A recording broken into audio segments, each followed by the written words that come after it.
On St. Mark's Day in 1933, the dean of, and I put that in because yesterday was St. Mark's, it's the St. Mark's Conference. The dean of Erlangen's theological faculty thanked the Bavarian Ministry of Education for calling the almost 38-year-old Hermann Sasse as extraordinary professor of church history, the history of dogma, and symbolics. Now, that dean wasn't Hermann Sasse. Of course, it wasn't Hermann Sasse. It wasn't Ehlers. It was Hermann Strattmann.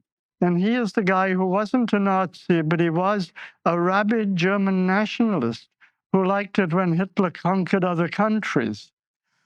And when they disputed, they would call it, when he and Hermann Sasse had a dispute, they would call that the Hermannschlacht, from ancient German mythology, the Battle of the Hermanns. Now, Sasse, until after the Second World War, he was an extraordinary professor, a professor extraordinarius. Extraordinary in this context implied no high opinion of the abilities of the new instructor, but it indicated that his office would be, in North American terms, closer to that of an assistant than of a full professor. Budgetary concerns seem to have been paramount in the university's assignment of rank. Now, the chair in question had stood vacant for a couple of years as its previous holder, Werner Ehlers, had risen to become an ordinary, in our parlance, a full professor, switching his department from historical to systematic theology. So Ehlers had come on board in 23, and his field was history. And Robert Price once told me, systematics has no subsistence of its own. It's really a mixture of exegetical and historical. Then you try to work it out, and behold, it's like ground beef, I guess. What comes out is systematics. Now, 2 lists of candidates proposed by the faculty had already been exhausted. Some guys had refused the call. And as Sasse headed the 3rd list that they put together, it's remarkable that Sasse had earned only the first of the 2 doctorates normally required for holders of chairs in German universities. You should have your Promotion, your promotion. Then you should have your Habilitation, your habilitation. And then you can become a real Herr Professor, Doctor. The Germans are a scream with academic rank. And they say in Germany, the highest title you can have today, it's not really a title of nobility or being federal president or chancellor.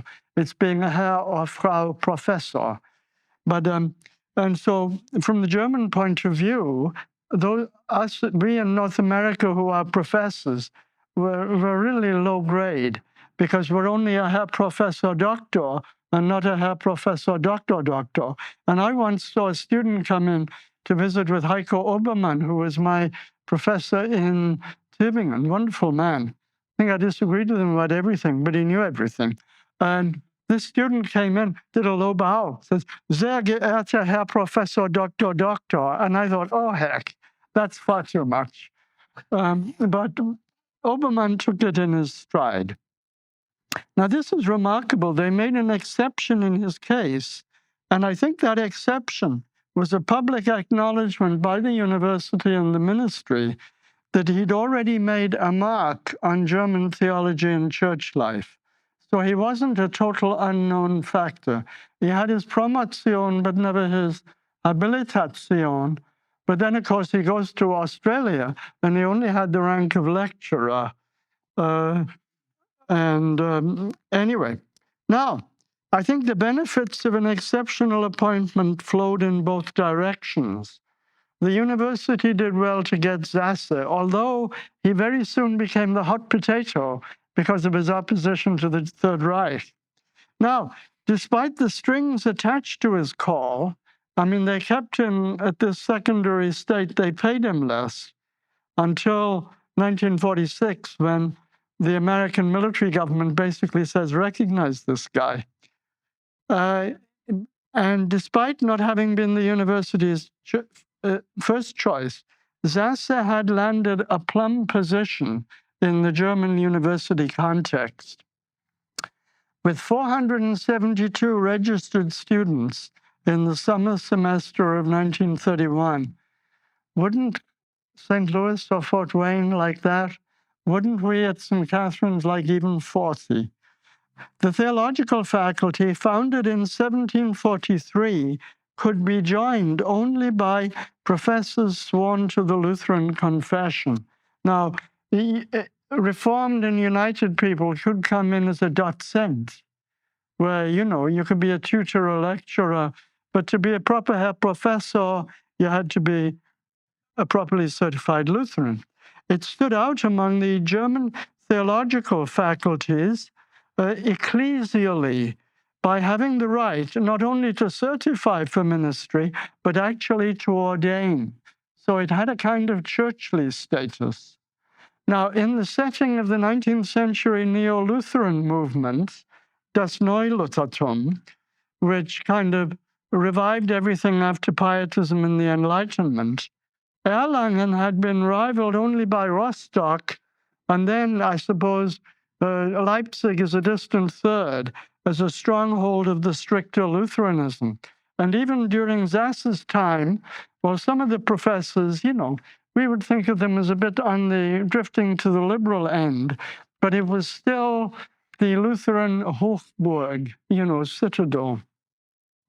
Now, in the spring of 1933, though, when Sasse accepted the call, he himself was a relative newcomer to the ranks of confessional Lutherans, baptized, confirmed, nurtured, educated, and ordained in the Church of the Prussian Union. And I mean, Sasse, he was born not too far from Berlin. His experience of 2 years in the trenches between 1916 and 1918, when he rose to the level of sergeant, that had started to wean him from the theological liberalism of his Berlin professors. Some of them the greatest scholars who ever walked the face of the earth, but as I say in lectures, as liberal as the negative afterlife, von Harnack and Hall, the Luther scholar, wonderfully erudite men, but, they were on the other side of the aisle. Now, Sasse later on said, after the trenches, he said, I became confessional. Dann wurde ich konfessionell. Well, I think he's telescoping everything. It started a process. He didn't really become confessional for quite a while. So it would be misleading to posit a total theological turnaround by the time of his ordination in 1920.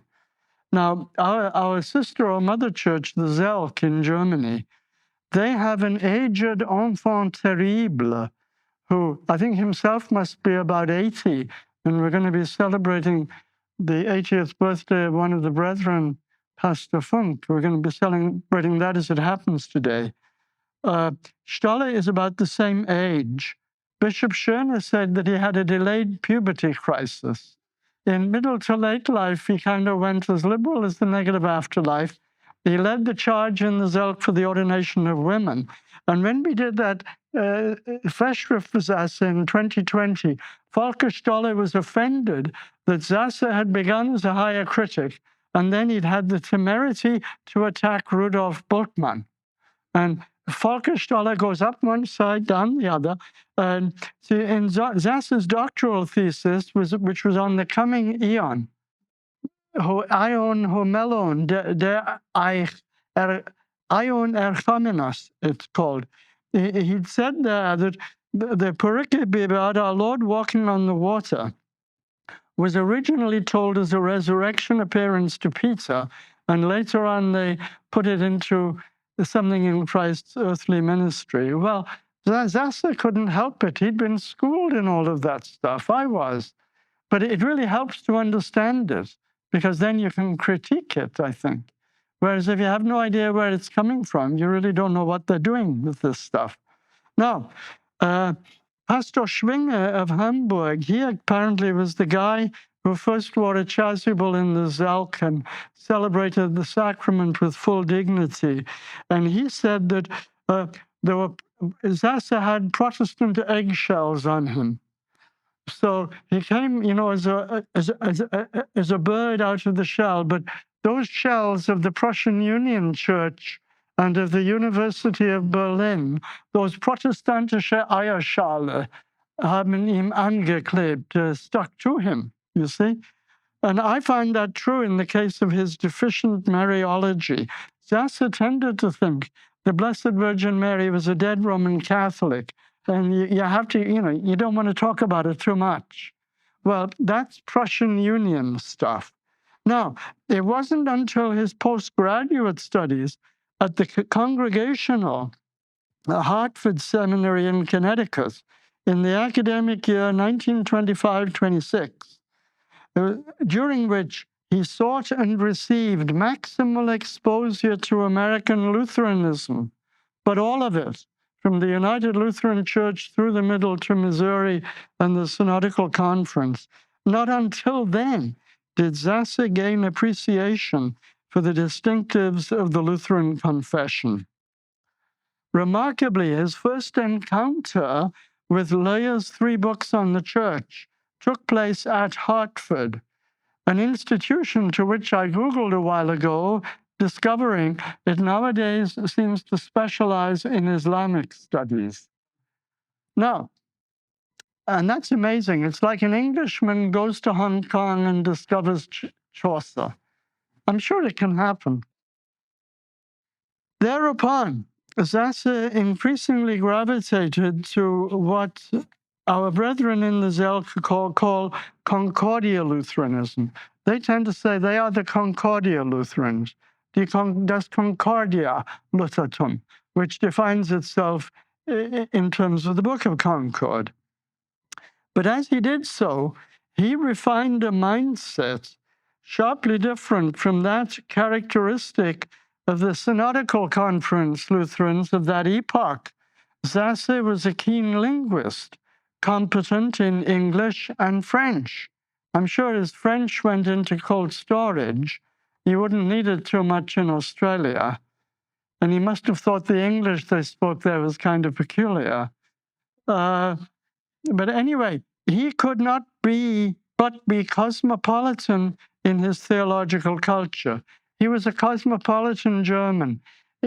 Obviously, he thought that they were shafted by the Versailles Treaty, but he couldn't abide the Deutsch National kind of stuff, the German nationalism stuff. He was so cosmopolitan that in 1927 he attended a disarmament conference in Geneva. Well, for that to be in Geneva, they must have been speaking French, and he must have been really quite competent in French. On his return to Germany from Hartford, he joined with his doctor father Adolf Deissmann in participating to the full in the post-World War I international movement. Not only was he a member of the German delegation to the First World Conference on Faith and Order held in Lausanne, Switzerland in 1927, he also served as one of its 5 official translators. And he edited the German language report of its doings, parts of which he authored himself. So he didn't just decide as a freelance, oh, I'm going to take in this conference, like I'm going to go to the St. Louis or Fort Wayne symposium this year. No, he was one of the official delegates. So he'd already made his mark to his elders as a guy to watch and to encourage. Over the next decade, after 1927, he became increasingly well acquainted with leading figures in contemporary ecumenism. Now, that meant he spent time at Bishopthorpe near York, which is the palace of the Archbishop of York. So he was a guest of the Archbishop of York, who at that time would be Cosmo Gordon Lang. And at the risk of delaying the Mass, I love it, Cosmo Gordon Lang was a very pompous, prolatical guy. And then he went to Canterbury, where he was one of those who told Edward VIII to get his rear end out of town. But Lang was the primate of the province of York, and the dean of the province was a very short man with a very great wit, Hensley Henson, who couldn't help himself but just come out with witty remarks. And when Lang left the northern province, they unveiled a portrait of him in Bishopthorpe, the Archbishop's palace, and it was unveiled, and it was done on BBC radio. And when the portrait was unveiled, and this was all being recorded, the Archbishop said, "Oh dear, it makes me look proud, pompous, and prolatical." And Henson, who was standing at his right side, who couldn't help his wit, and he just says, "And to which of those epithets does your grace take exception?" And that went, now. But I mean, Sasse moved in those circles. He gets to know Archbishop Söderblom in Stockholm, who was like the Lutheran primate of the day. And so he gets to know these people personally, with the long-term results that when the Sasses emigrated to Australia and they had the application in process, and obviously they were Germans who had to be looked at carefully, they celebrated Bishop George Bell of Chichester. Now, in 1942, Cosmo Gordon Lang retired, William Temple came in. He died 2 years later, and Churchill was really pleased when he died because he criticized the war policy in the House of Lords and said, "You're being savage with your saturation bombing."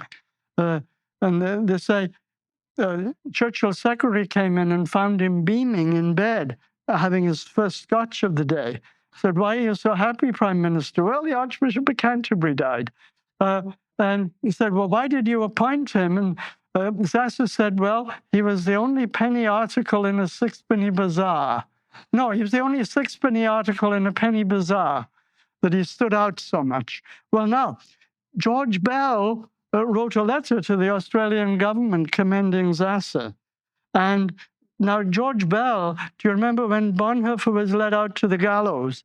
He took his copy of The Imitation of Christ, and he says to this English officer who was a POW, "Please give it to Bishop Bell." And also Professor Leonard Hodgson, who was a canon professor at Oxford, at Christ Church. He writes a letter saying, "Oh, dear Professor Sasse, wonderful man, hated the Nazis, good ecumenist." Now, Sasse's internationalism, his linguistic abilities, his ecumenical commitment meant he was never going to be one of those conservative Lutherans whom one might bitingly parody as endowed with the skill of seeing through a keyhole with both eyes. I'm sure none of them are present today. So, now, the late 1920s and the 1930s were a period of immense scholarly productivity on Sasse's part. It's unbelievable. I mean, essays, but long essays. And you just don't know, where did he find those 60 hours in a given day to do all his work?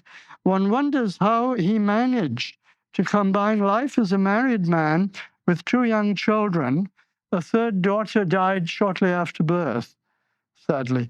He combined that not only with a formidable volume of research, writing, and publication, but also with active involvement in the life of the Bavarian Territorial Church. German theology professors often tend to be very disconnected from the church, but the bishop in Munich tended to have a big say in the Erlangen faculty, and he wanted the Erlangen professors to be a Herr Pastor as much as possible. So it was very different from what they have today. And not least, I mean, you think of the burdens and the stressful demands placed on Sasse by the National Socialist takeover of the German Reich. Now, besides all of this, Sasse handled his day job of lecturing at the university and leading the seminars that still form an important part of the formation of German theology students. In an important article that appeared in the 2006 issue of the Magazine for Bavarian Church History. I'm trying to work out how long it is. Wow, from page 177 to 217. So it's a pretty long and substantial article. A professor by the name of Gerhard Müller, not Gerhard Ludwig Cardinal Müller, who got defenestrated by Frankenstein. He's one of the more conservative cardinals. A different Gerhard Müller. He wrote an essay on Sasse's role in the theology faculty at Erlangen. And again, a very meticulous German professor. And I got that as a PDF if anybody wants it. Now, he lists the courses taught by Sasse during his years in Erlangen. Each semester, he would usually deliver 2 sets of lectures, each of which involved 4 hours of class time. Now, he would deliver them on such courses as Ancient Church, Middle Ages, Reformation epoch, the modern period. So he really covered the whole gamut of history. In addition, he would spend 2 hours of class time leading seminars on such topics as Montanism, the Council of Trent, the beginnings of church polity, Arianism, the Prussian Union, Constantine and the Church, Vatican I, prophecy in the ancient church, and the Eucharist in antiquity. As the Second World War drew on, Sasse turned to teaching the Lutheran confessions. That for them would be die symbolics.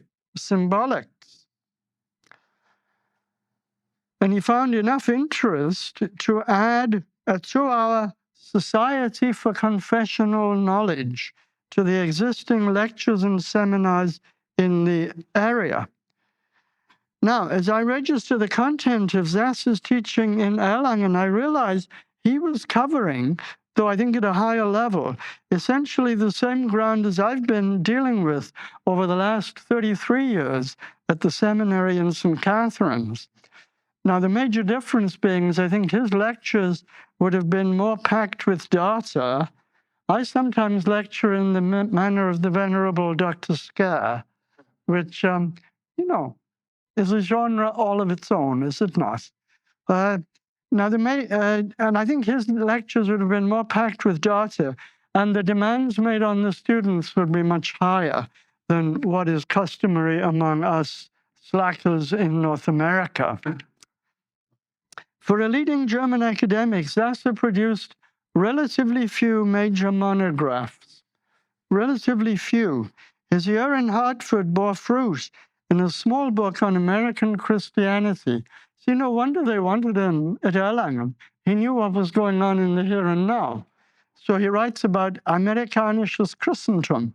That's a book that Dietrich Bonhoeffer, who I think was a student of him at some point, he diligently read that before his own study year at Union Seminary in New York in 1930.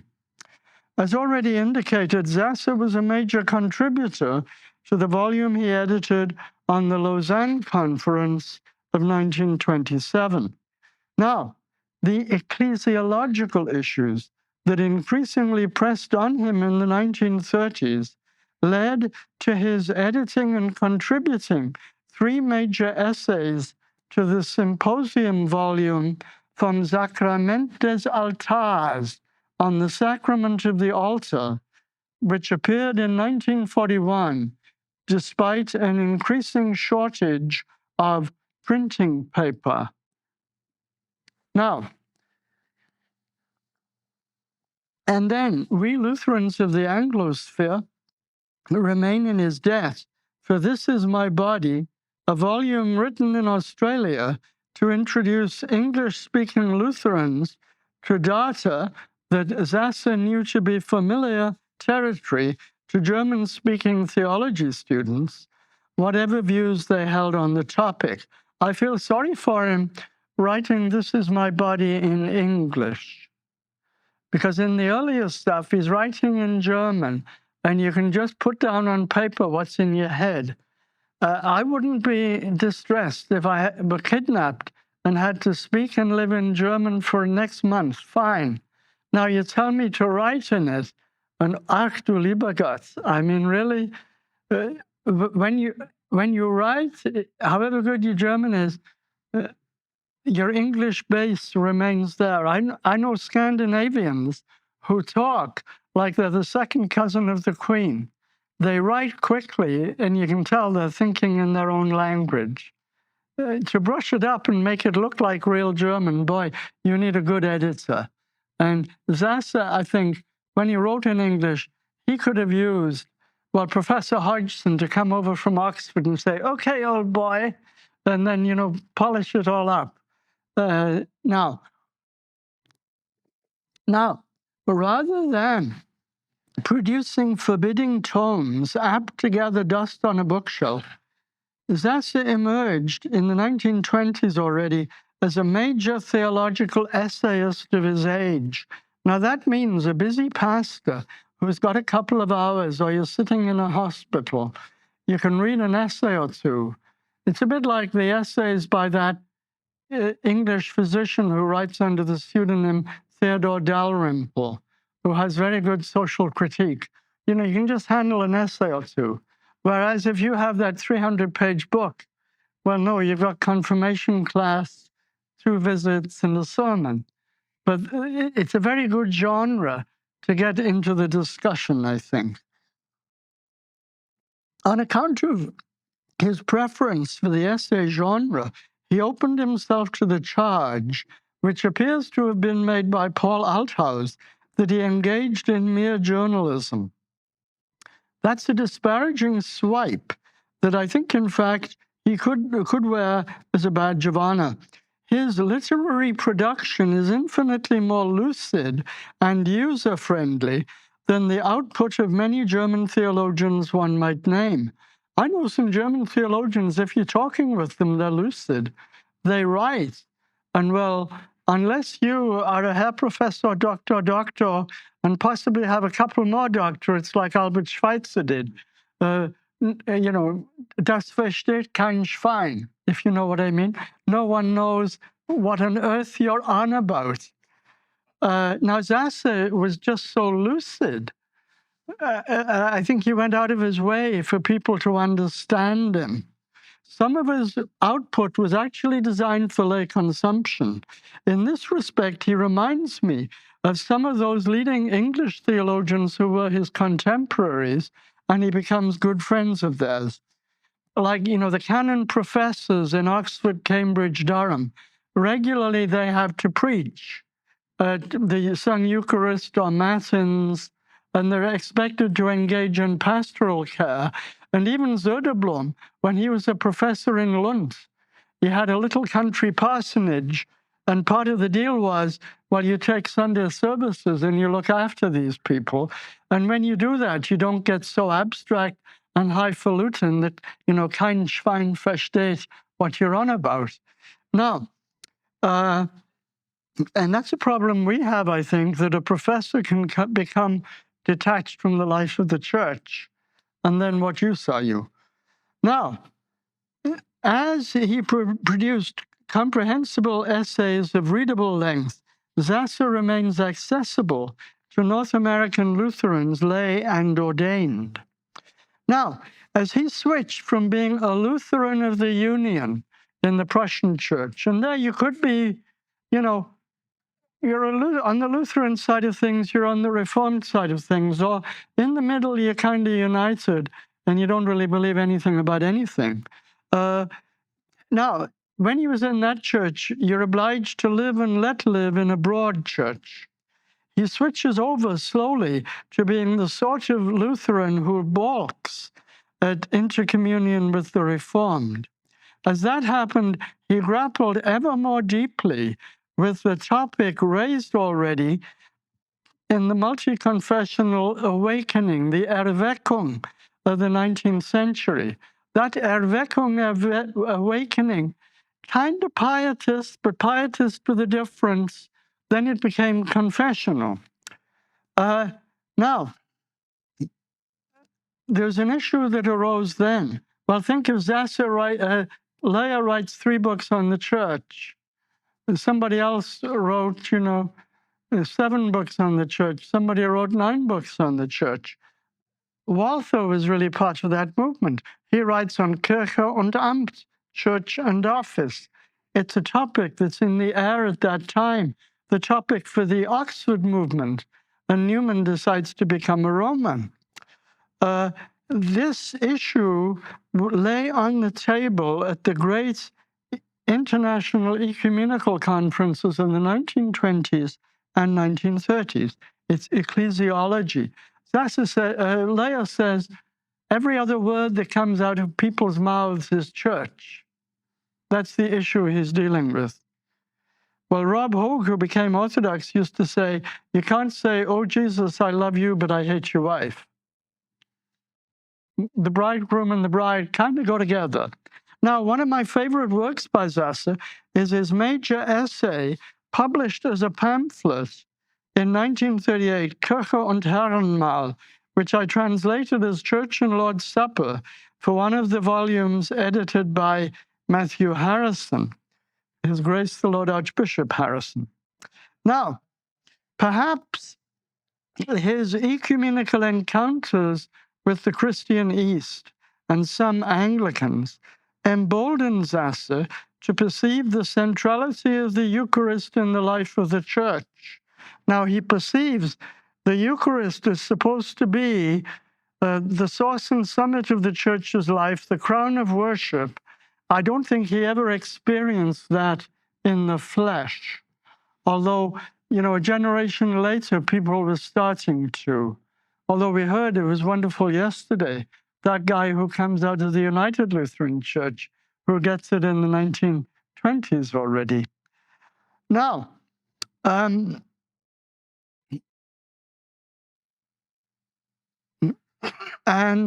he's emboldened to argue the unpopular line that notwithstanding their common origins in the tumults of the 16th century, Lutherans and Reformed could not actually form one worshiping church and retain their respective integrities.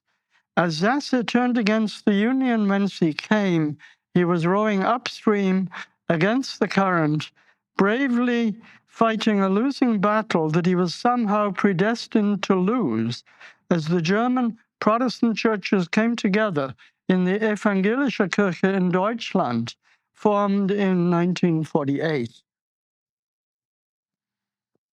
With this reference to the EKD, 1943 EKD, Evangelische Kirche in Deutschland, whose launch provoked Sasse's resignation from his Erlangen professorship and from his membership in the Bavarian Territorial Church. With this, I've leapt too far ahead and must return to the interwar decades. So long as the German monarchies remained in place, there was no such thing as a single German Protestant church. There wasn't just one Evangelische Kirche in Germany, whether it was Lutheran, United, Reformed, or any combination of the above. Following the Treaty of Passau in 1552, each prince of a territory that embraced the ruling confession took over the rights of ecclesial governance that had hitherto been the prerogatives of the Catholic bishops. Now, this is a disaster that Luther in his later years wanted to avoid. Well, tough. It happened.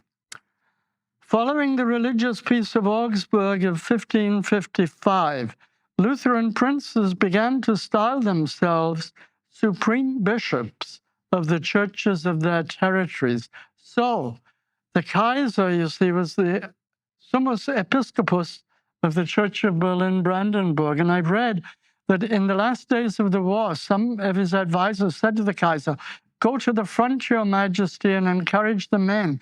And he said, "Well, I'd like to. But I have to remember I'm the Supreme Bishop of the Church of Berlin-Brandenburg, and bishops don't shed blood." Now, while he was the Supreme Warlord, the Höchste Kriegsherr, it hadn't bothered him that bishops shouldn't shed blood. But when it became dangerous, well, now he's a bishop again. Now, which was a hideous disaster. Now, for this reason, until the German monarchs abdicated en masse in November 1918, German Protestantism in general, German Lutheranism in particular, consisted of a mass of territorial churches, Landeskirchen.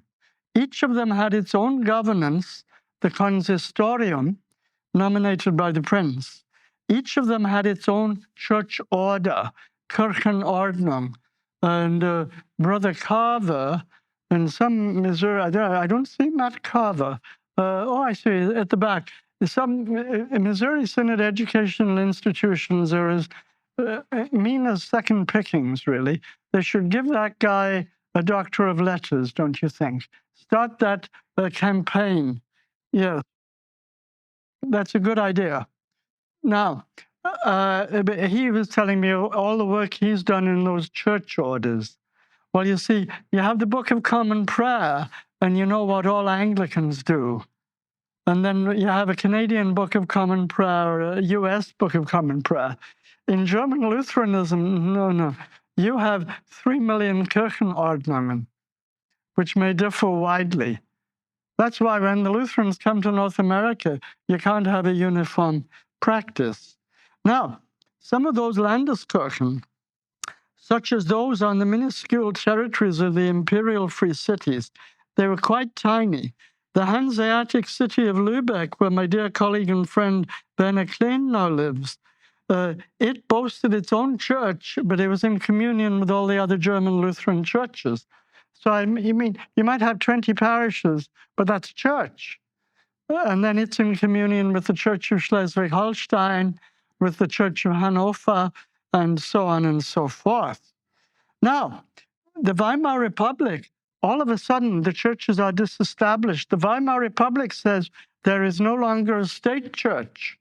Well, the German Lutherans have a collective nervous breakdown because the prince has not only been, the king, prince, whatever he is, he's also been the bishop. And they've looked on him in this sacral capacity. I've even seen the Kaiser dressed in a kind of cope, going to a service where, the general superintendent is just his vicar, and the Kaiser is giving off, holiness vibes or something like that. Now, the Weimar Republic, it's very interesting. The Weimar Republic says the churches have to go private now, but the majority of the people still want to belong, even though the government is Social Democrat and doesn't like this. We will collect Kirchensteuer, church taxes. In Germany to this day, if you want to be hatched, matched, dispatched, you pay church tax, which has destroyed the Roman Catholic Church in Germany. You don't have to believe anything, do anything, ever show your face at Mass. You pay your dues, you have everything. Likewise with the Protestants. So the churches are beautifully well upkept, and the clergy are paid zillions of euros, and there's nobody in the pew. Now, Sasse points out, the Social Democratic government in Berlin did a treaty with the Evangelische Kirche in Berlin-Brandenburg in the territory of Prussia in around 1927. And he says, the Social Democrats gave us autonomy, which the Hohenzollern princes refused to give us. So they got a better deal from these secularist Social Democrats. Now, against the background of this unprecedented situation that the faithful found deeply unsettling, well, I don't know, in England, the Church of England might get over it if they decide to get rid of the Windsors and the Queen is no longer supreme governor. Well, they won't do that. But I mean, I think the Queen as supreme governor, it no longer means everything that it once did. But back then it did. Now, the 28 territorial churches, die Landeskirchen, the largest of which is the Church of the Prussian Union, that towered numerically over the rest. They had like 18 million. And well, in Saxony, 3 million. In Bavaria, mainly, maybe another 3 million. The Church of the Prussian Union is up there. They came together in the German Evangelical Federation that was officially proclaimed on 25th of May, 1922. Deutsche Evangelische Kirchenbund, Bund, Covenant, Federation. Now, that's the first DEK, a church federation. It's interesting. Now, if you were a stricter Lutheran, you can say, it's a federation, and we are not in communion with the Reformed and the United. So there are some people in Bavaria, Saxony, Hanover, who are pretty straight Lutherans. They don't mind being in the federation. But the average, doctrinally non-specific German Protestant increasingly tended to think the DEK, it's really a single ecclesial entity that offsets the numerically smaller but much more homogeneous Roman Catholic Church. Surprisingly, throughout the 1930s, Sasse, who is still a confessionalist in process of development, he thinks the German Church Federation of 1922 is pretty nifty. Thinks it's wonderful.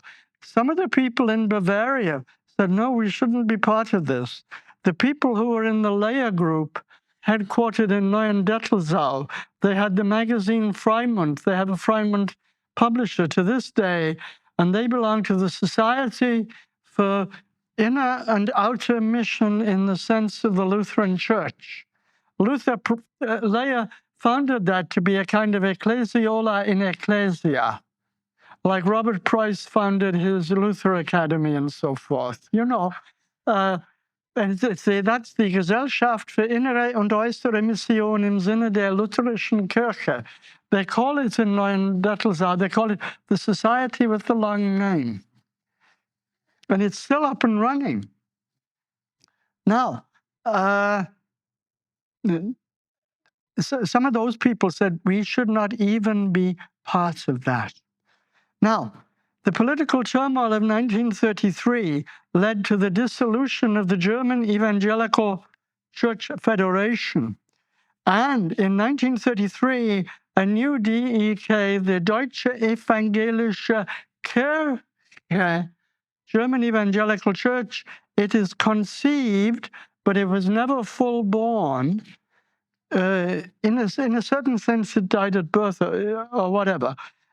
It's a single Reichskirche headed by a Reichsbischof. You see, Hitler thought he hated Roman Catholicism, but he thought it's nice. It's one thing that has one Führer. And he thought the German Protestants are frustrating. They're all over the place. They should be one Reichskirche with one Führer in a Reichsbischof. Now,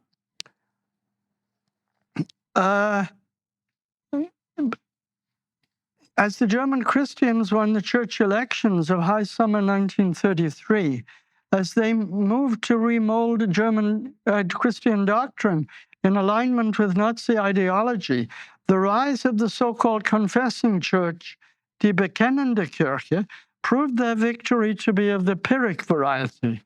But the coming together of many Lutherans with Reformed and United Christians in the Barmen Declaration of 1934 intensified the already irresistible push towards Lutheran Reformed intercommunion, leaving Sasse and his allies on the sidelines, paving the way for the coming together of Lutheran, Reformed, and United churches in the Evangelical Church in Germany, Evangelische Kirche in Deutschland, EKD, of 1948. Now, they do have within that the United Evangelical Lutheran Church, VELKD, Vereinigte Evangelisch-Lutherische Kirche. But today, apparently, they can't do anything without the Reformed approving.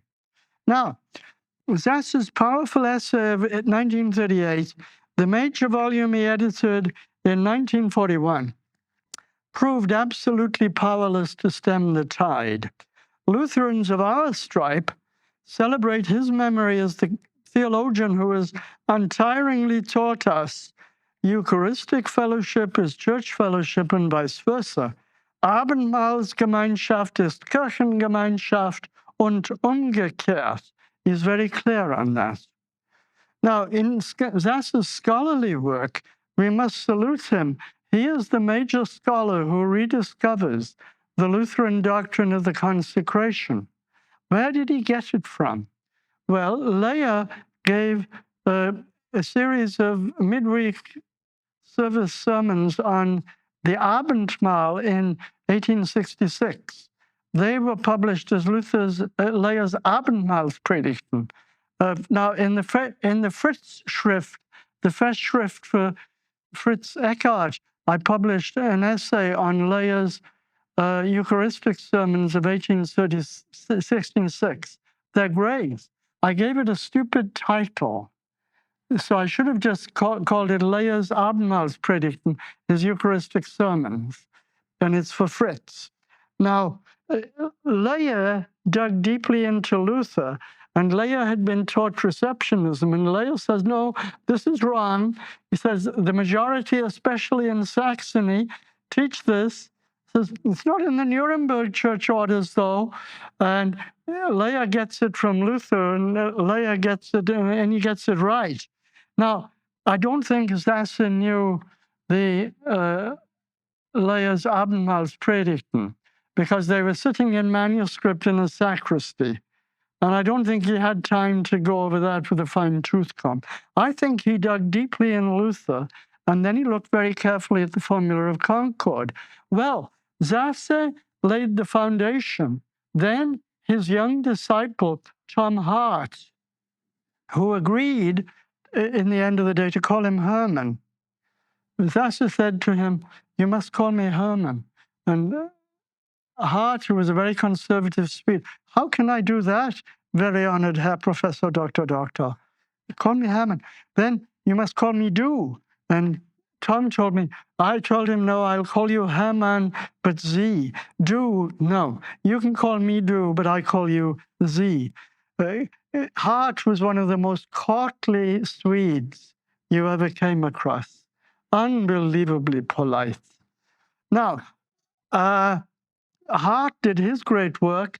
Then there was that guy who I think worked with Peepcorn, Edward F. Peters. He did his stuff. And then I took all that in the dogmatics. Now, I may be paranoid. I do have enemies, though. And nobody has really attacked what I wrote on the consecration in the Robert Price's dogmatics. Well, the reason is they know if they attack it, they have to disagree with Luther on the formula of Concord, you see. But Sasse is the one who really led us in that way. Now, the multi-layered and multifaceted controversies of the German church conflict, the Kirchenkampf, that exacerbated the existing tensions among those Lutherans determined to resist the Union. It exacerbated the tensions in Erlangen. Ehlert has stuff to be said against him. I think officially he went to his deathbed thinking had never accepted the Union.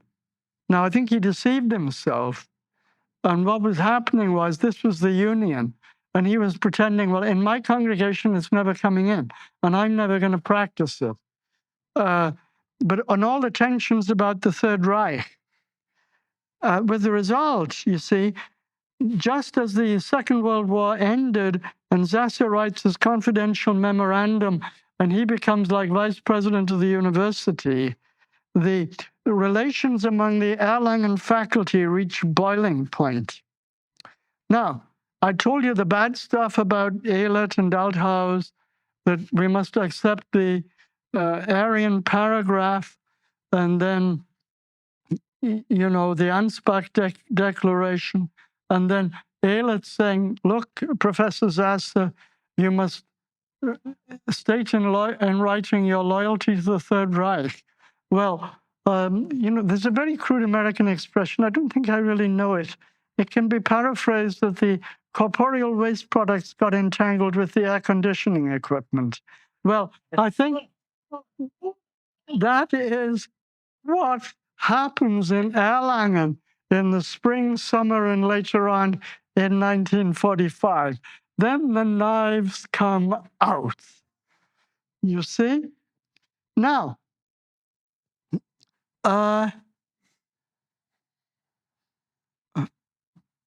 okay, curiously, even though Ehlert seems to have been primarily responsible for Sasse's call to Erlangen, it does look as though he's the one who says, we should put Sasse on the list.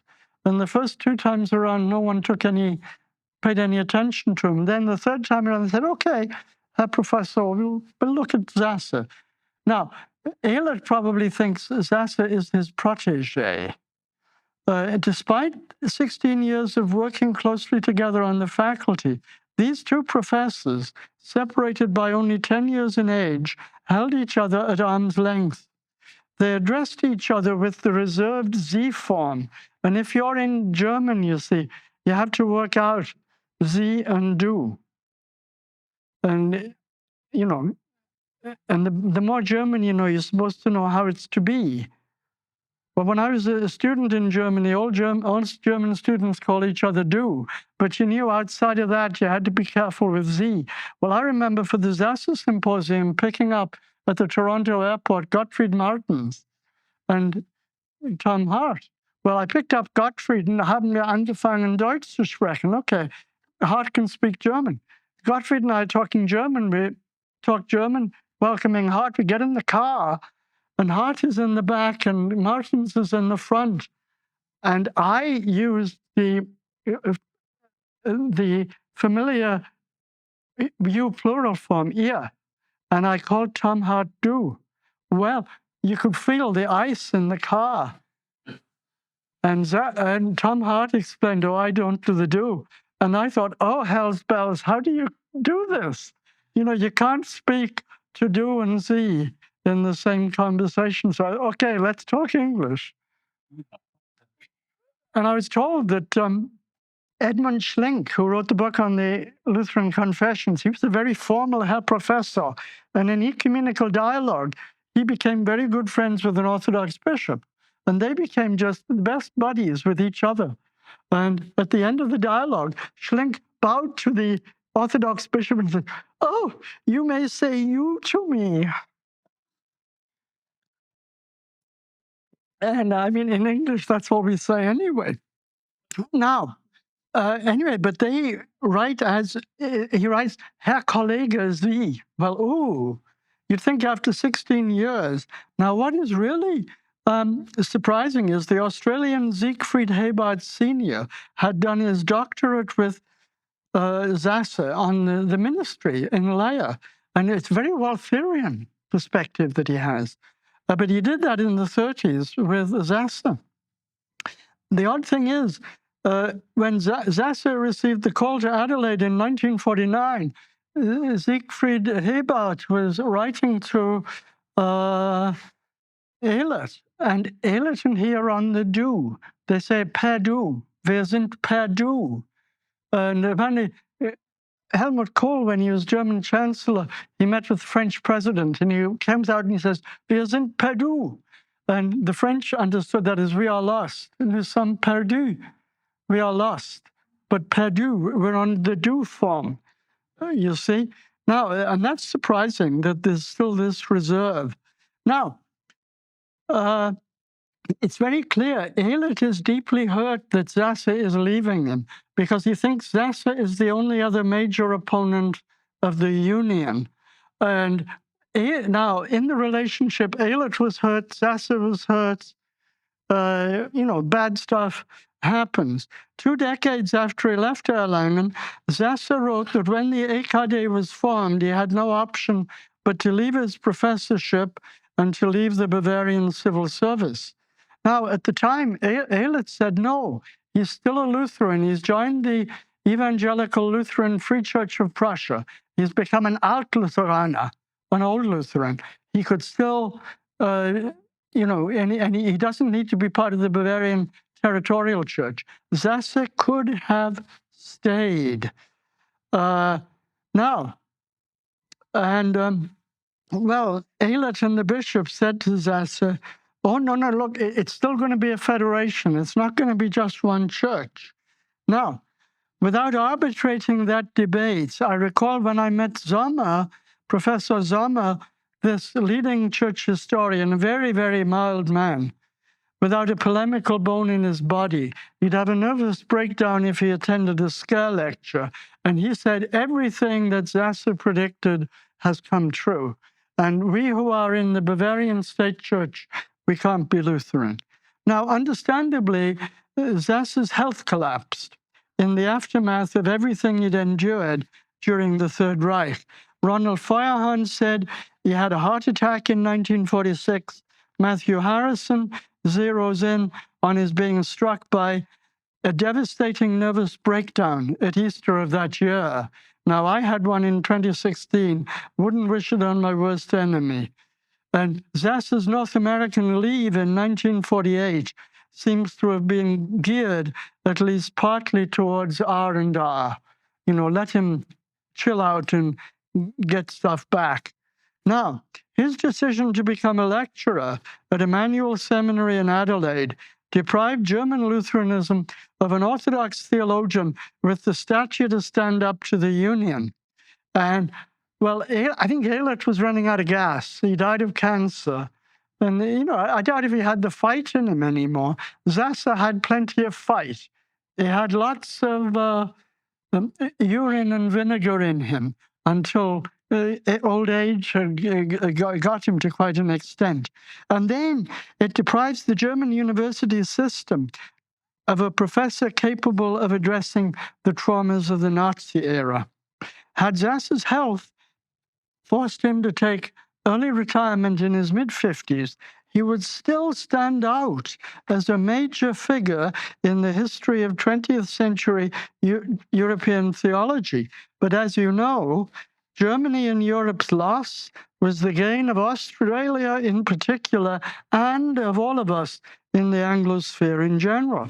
Had Sasse not made the trek down under, John Kleinig would not have turned out as he has.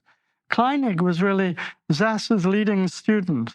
Personality-wise, the absolute opposite, but he drank in an awful lot from Sasse. And I'm sure Sasse must have been able to sit down over cafe or beer and then vent auf Deutsch to John Kleinig, whose first degree is in German.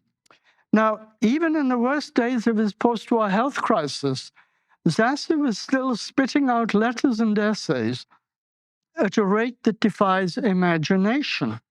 His son remembered at the time of his death, there would be 6 or 7 typewriters in the house, each of them with a page in it. And he'd be going, well, like us now without files. He's doing that with typewriters. Now, despite the inconveniences of his and his family's cultural and linguistic transition, he began to produce, in his native tongue, the series of letters to Lutheran pastors, Die Briefe an lutherische Pastoren. We should not fail to mention his major essay of 1950, reviewing the history and taking the current theological temperature of the Missouri Synod, a writing to which I'll refer in a moment. During the time which remains to me, which is not much, but you're paying big bucks to get me here, so I may as well complete it. I'd like to focus chiefly on 2 topics that engaged his scholarly attention for the rest of his life. Following a visit in Sasse's house in Erlangen in 1948, Missouri Synod President John Behnken pronounced his host the closest to us of all the theologians in Germany. Now, Grebner and Fürbringer and various other theologians in Fort Wayne, they thought, no, we want to do a deal with Eilert and Althaus. Sasse is just too much of a wild card. Now, Sasse had a way of never fitting in completely in whatever company he happened to be keeping at a given time. He was always the odd man out. He never kind of just went with the flow, which would mean if you were a bishop or a seminary president, he'd be a bit of a pain in the rear end now and again. Now, however famously he was getting on with the major international ecumenists of the interwar years, Söderblom, Temple, Professor Hodgson, and so on, Sasse was never inclined to take a quick route to church unity. Now, he was far too confessional, conservative, and orthodox for most of his Erlangen colleagues, although strictly theologically, Ehrlich could live with him. Once he closely rubbed shoulders with theologians of the Synodical Conference variety, some of whom became his near neighbors in Adelaide, he was not quite conservative enough on the dogmatics locus de sacra scriptura. Now, the seminary he went to, which was of the United Evangelical Lutheran Church, they were more Church of Bavaria, American ALC. He was too conservative for the faculty he joined. And on many things, he was closer to the ELCA faculty, which was with the Synodical Conference. So poor Sasse, he never fitted in. Now, he couldn't see what all the fuss over evolution was about. It had never occurred to him to dogmatize the 6 days of creation. Even the most conservative Lutherans in Europe didn't spend much time pondering the inerrantia absoluta of Holy Scripture. They had that guy in Oberursel, and I've forgotten his name, it might come to me. He was a German-American. Wilhelm Oesch. Apparently, he was a piece of work who made Scale look like a pussycat. And Wilhelm Oesch was born in Nebraska, and he spent his time between Germany and America, and he was impossible as a human being. And in America, they'd say, well, he's German. And in Germany, they'd say, well, he's American. And whichever place he was in, he was kind of impossible to get on with.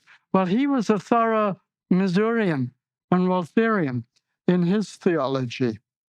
Now, letter 14 of those epistles to Lutheran pastors landed Sasse in hot water with Heartland, Missouri. So Hermann Otten, however much he loved him, he's not going to accept letter 14.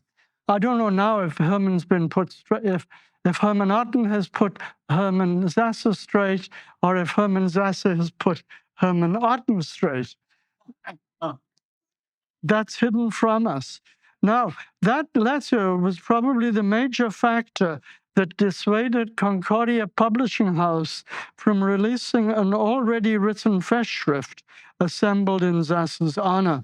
In this context, I noticed how Sasse politely pointed out in 1950, Franz Pieper, the great systematician of the Missouri Synod, was so completely the systematician, so completely imprisoned in the systems of orthodoxy that he disregarded history. I think that's true. I think Pieper, my beloved father and teacher Marquardt, were pure systematicians. History didn't register. Truth was truth.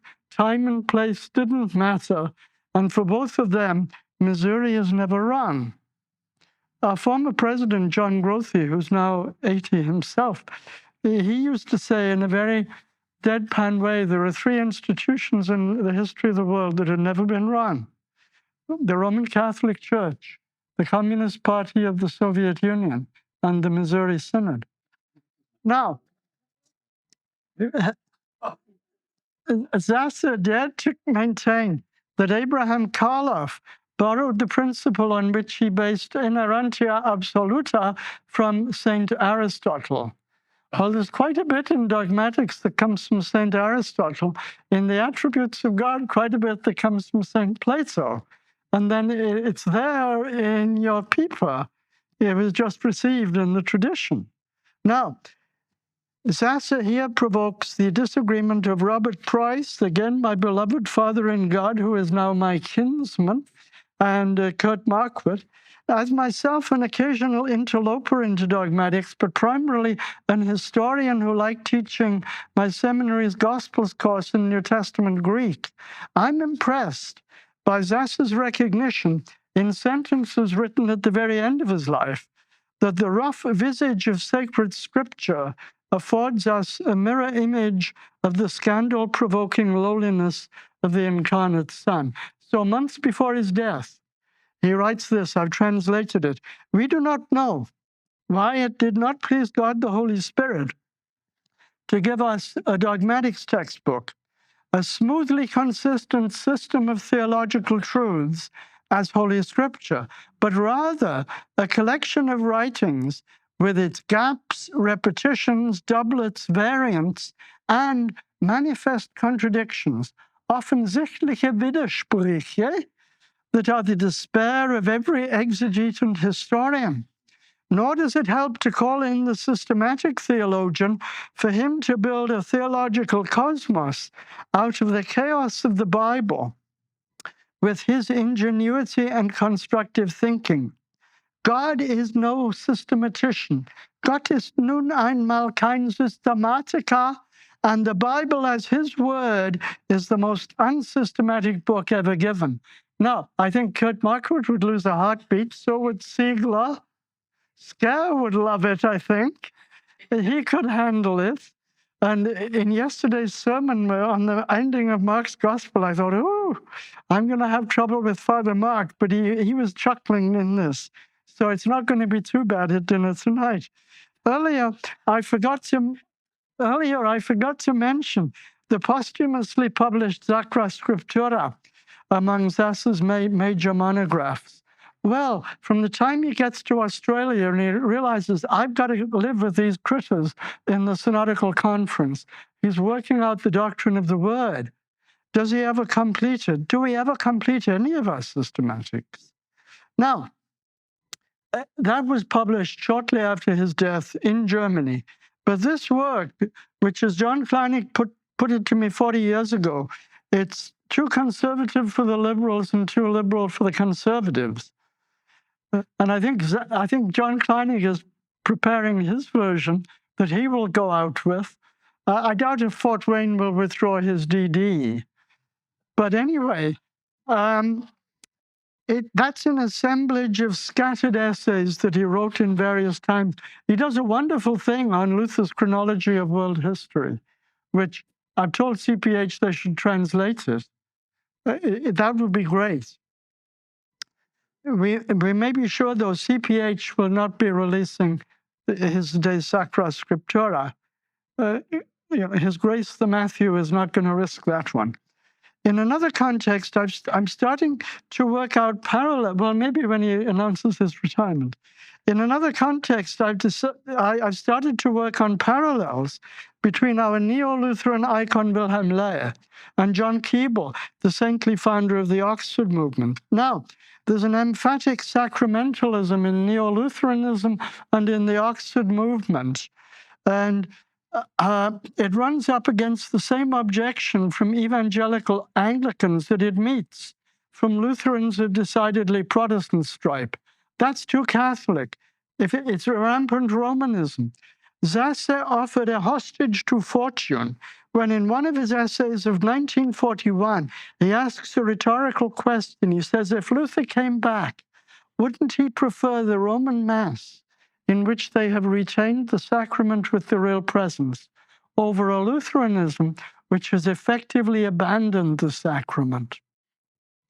Was there something in Sasse not only compatible with Keble, the father of the Oxford movement, who remained most in touch with the pre-1833 High Anglican tradition, but even analogous to the impulse that led John Henry Newman and a stream of other Anglo-Catholics to cross the Tiber?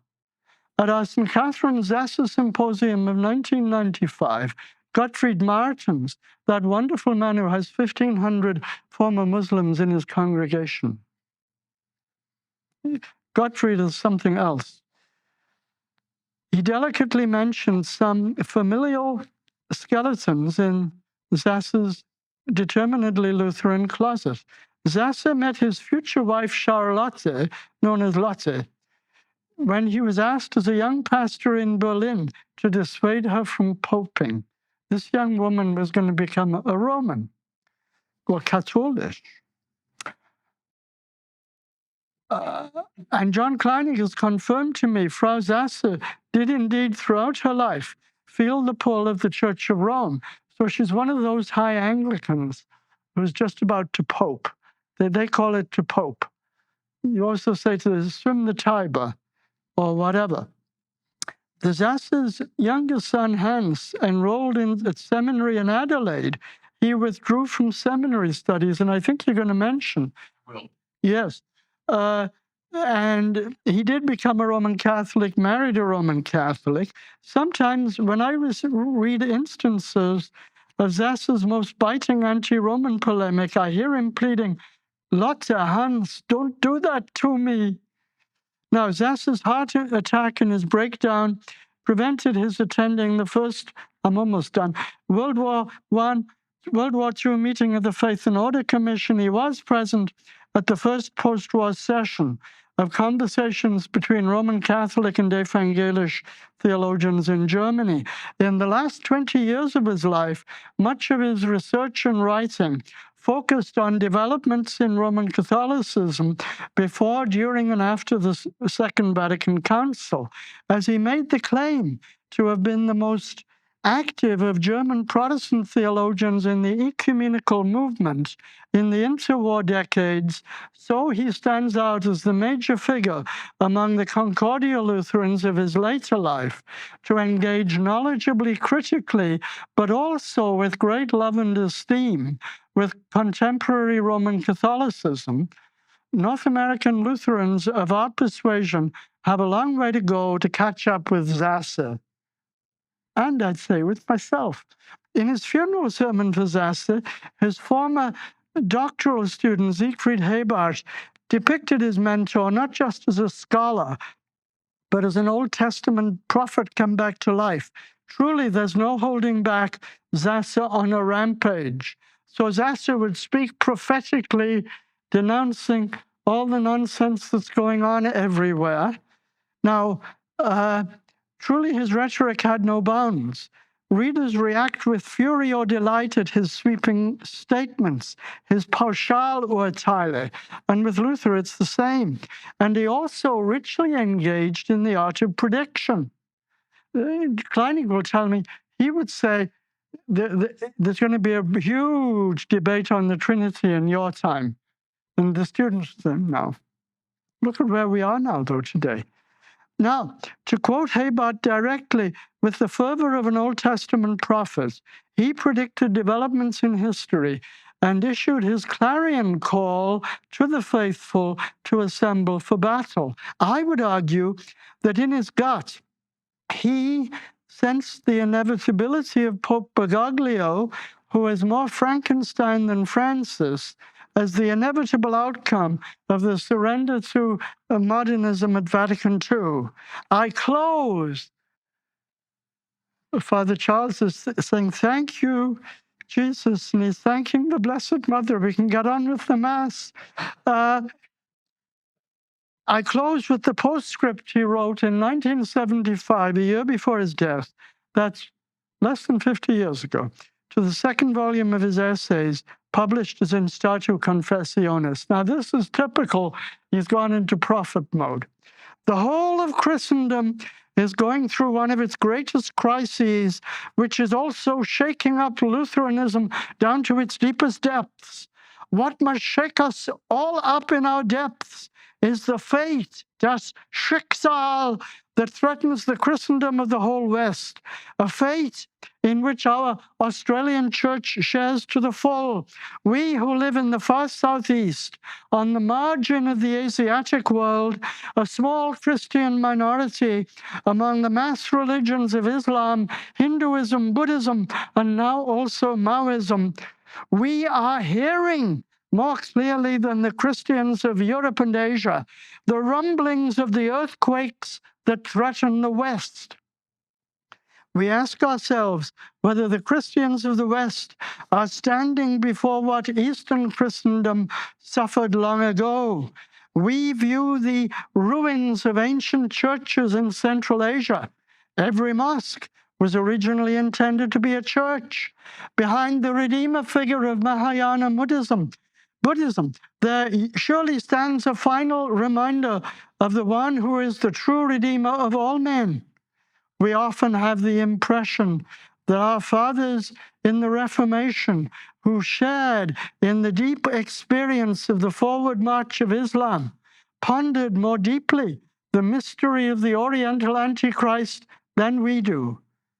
Reverend fathers, brethren, ladies, gentlemen, brothers, sisters, and anything in between, Hermann Otto Erich Sasse surely remains a man for our troubled times.